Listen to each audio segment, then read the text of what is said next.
வீட்டு வாசலில் மாட்டு சாணம் தெளிப்பது ஏன்? பாம்புக்கு பால் ஊற்றினால் குடிக்குமா? வாங்க பார்க்கலாம். வீட்டு வாசலில் மாட்டு சாணம் தெளிப்பது ஏன்? பொதுவான நம்பிக்கை, அதிகாலையில் வீட்டு வாசலில் மாட்டு சாணம் தெளித்து கோலமிட்டால் லட்சுமி தேவி வீட்டிற்குள் வருவாள் என்பார்கள். அறிவியல் உண்மை. மாட்டு சாணத்தில் இயற்கையாகவே ஆன்டி பாக்டீரியல் எனப்படும் கிருமி நாசினி பொருட்கள் அதிக அளவில் உள்ளன. முற்காலத்தில் கிராமத்து சாலைகள் அனைத்தும் மண் சாலையாக இருந்ததால் காற்றில் பரவும் கிருமிகளும் பூச்சிகளும் வீட்டிற்குள் எளிதாக நுழைந்துவிடும். அதை தடுக்கவே வீட்டு வாசலில் சாணத்தை கரைத்து தெளித்து ஒரு இயற்கை அரணை உருவாக்கினர். லட்சுமி தேவி வருவாள் என்பது பொய்.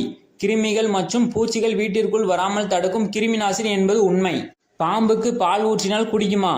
பொதுவான நம்பிக்கை, பாம்புகள் பாலை விரும்பி குடிக்கும். சிவபெருமானின் வழிபாட்டிற்குரிய பாம்பு புற்றுக்கு பால் ஊற்றினால் புண்ணியம் கிடைக்கும் என்பார்கள். அறிவியல் உண்மை. பாம்புகள் ஊர்வன வகையை சேர்ந்தவை, பாலூட்டிகள் அல்ல. அவற்றின் செரிமான மண்டலத்தால் பாலை செரிமானம் செய்ய முடியாது.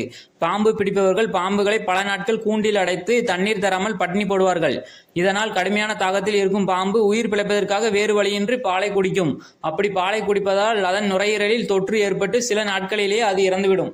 பாம்பு பாலை விரும்பி குடிக்கும் என்பது பொய். கடுமையான தாகத்தால் வேறு வழியின்றி குடித்து உயிரிழப்பதுதான் உண்மை.